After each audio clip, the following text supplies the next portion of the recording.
Oi, alunos do sétimo ano, sou a professora Isabel, professora de História. Nós vamos dar continuidade às nossas aulas. No término das férias, vamos retomar nossos conteúdos. O conteúdo da aula de hoje é Renascimento. Nas aulas anteriores, nós vimos alguns acontecimentos, né, e alguns fatos importantes para a nossa história. Dentre eles, a gente pode destacar a transição da Idade Antiga para a Idade Média. E agora nós vamos estudar a transição da Idade Média para a Idade Moderna. O Renascimento, ele marca essa transição, tá? Dos períodos da história. Para a gente entender o Renascimento, a gente vai falar um pouco sobre o contexto histórico. O Renascimento foi um movimento cultural, econômico e político surgido na Itália no século XIV e ele se estendeu até o século XVII por toda a Europa. Então, ele nasceu na Itália e depois ele se espalhou por toda a Europa. Tá?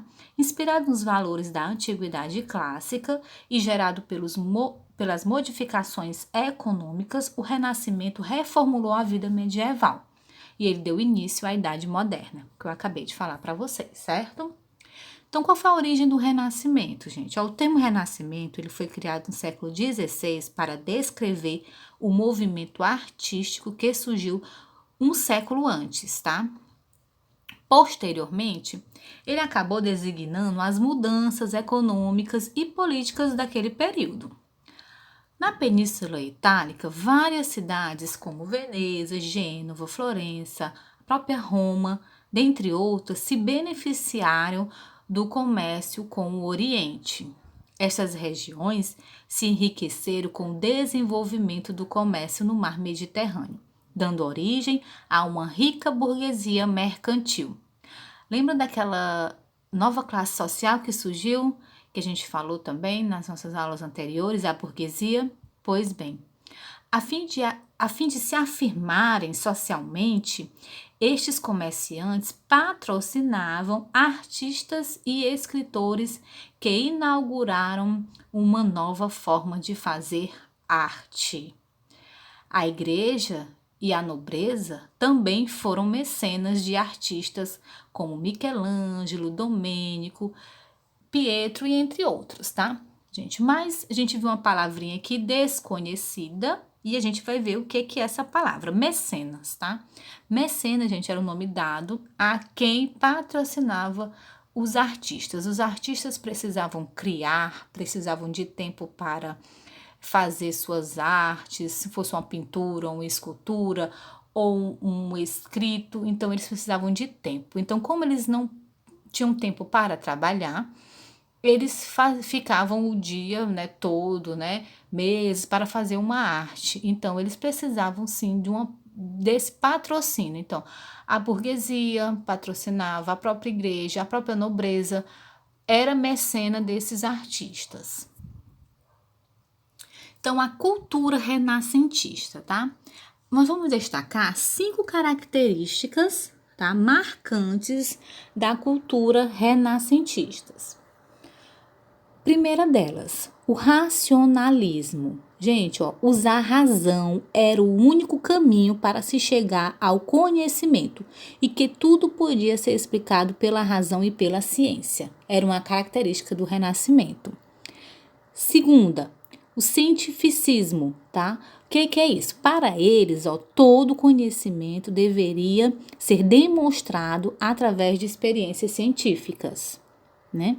Terceira, o individualismo. O ser humano buscava se afirmar a sua própria personalidade. Ele queria mostrar seus talentos, ele queria atingir a fama e satisfazer suas ambições através da concepção de que o direito individual estava acima do direito coletivo. Próxima característica é o antropocentrismo, tá? Colocando o homem como a suprema criação de Deus e como o centro do universo. E a última característica, o classicismo, né? Que era os artistas, eles buscavam suas inspirações na antiguidade clássica greco-romana para fazer suas obras, certo? Aqui são 5 características da cultura renascentista. E aí a gente tem um renascimento literário, a gente tem um renascimento científico, a gente tem um renascimento comercial. Para a gente falar sobre renascimento literário, eu escolhi Maquiavel, um deles, não quer dizer que só existe Maquiavel, existem outros escritores. Eu escolhi Maquiavel que ele marca, sim, esse período, né, do renascimento literário, tá?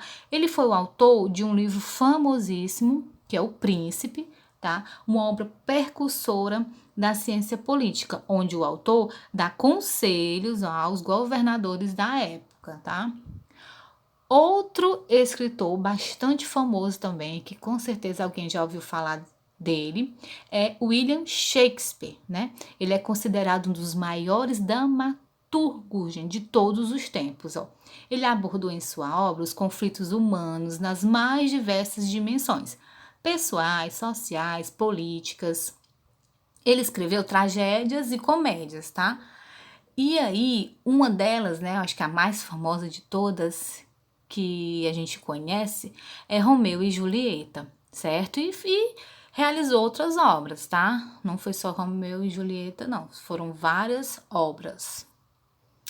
Renascimento artístico, né? São vários artistas do Renascimento. Eu escolhi o Leonardo da Vinci, né? Com certeza é um dos mais famosos também. Matemático, físico, anatomista, inventor, arquiteto, escultor e pintor.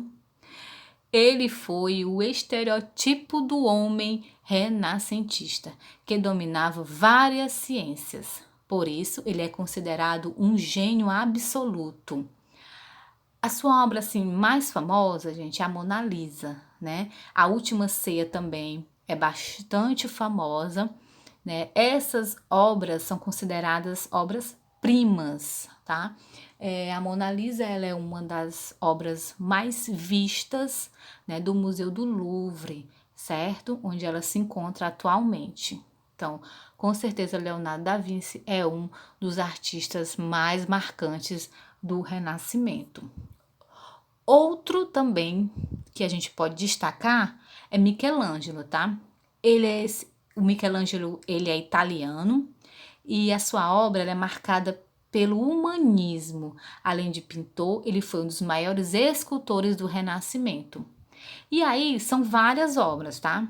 E aí um destaque para Pietà, que é essa obra aqui que eu coloquei uma imagem, e outras, Davi, a criação de Adão, o juízo final, né? Ele também foi responsável por pintar o teto, né, da Capela Sistina, tá? Então, Michelangelo com certeza também foi um gênio da arte renascentista.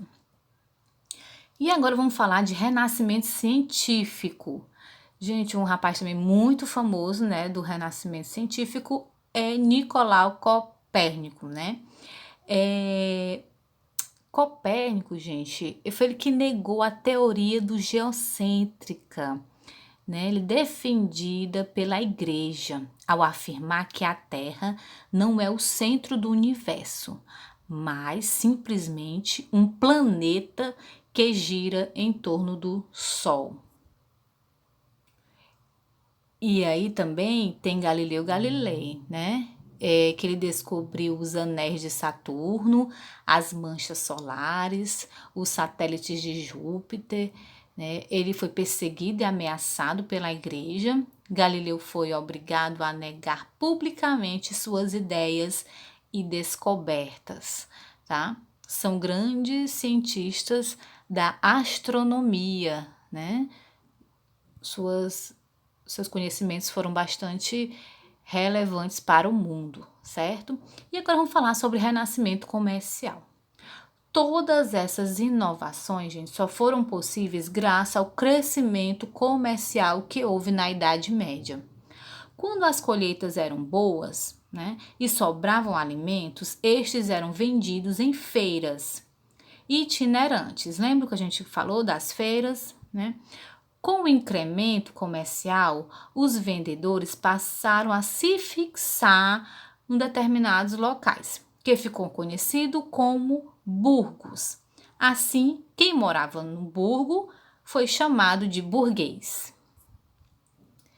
E aí, gente, nas feiras era mais fácil usar a moeda do que o sistema de trocas, né? No entanto, como cada feudo tinha sua própria moeda, ficava difícil saber qual o valor correto de cada uma. Então, dessa forma, surgiram pessoas especializadas na troca de moedas, chamado câmbio, né?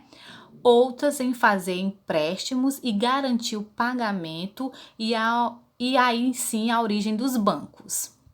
O dinheiro, então, gente, passou a ser mais valorizado do que a terra. E isso inaugurou uma nova forma de pensar e se relacionar em sociedade, onde tudo seria medido pela quantidade de dinheiro que custava, né? Então, a sociedade que era baseada na questão das terras, agora o surgimento do dinheiro, né? Que é ele que vai dizer quanto é que a pessoa tem, né? O valor de bens vai estar agora na quantidade de dinheiro e não na quantidade de terras, né? Que era assim na Idade Média, certo? Então, gente, eu espero que vocês tenham compreendido. Nosso conteúdo de hoje foi Renascimento. Na próxima aula a gente vai fazer a correção das atividades, né? Espero que vocês façam a atividade, tentem responder as perguntas e até a próxima aula.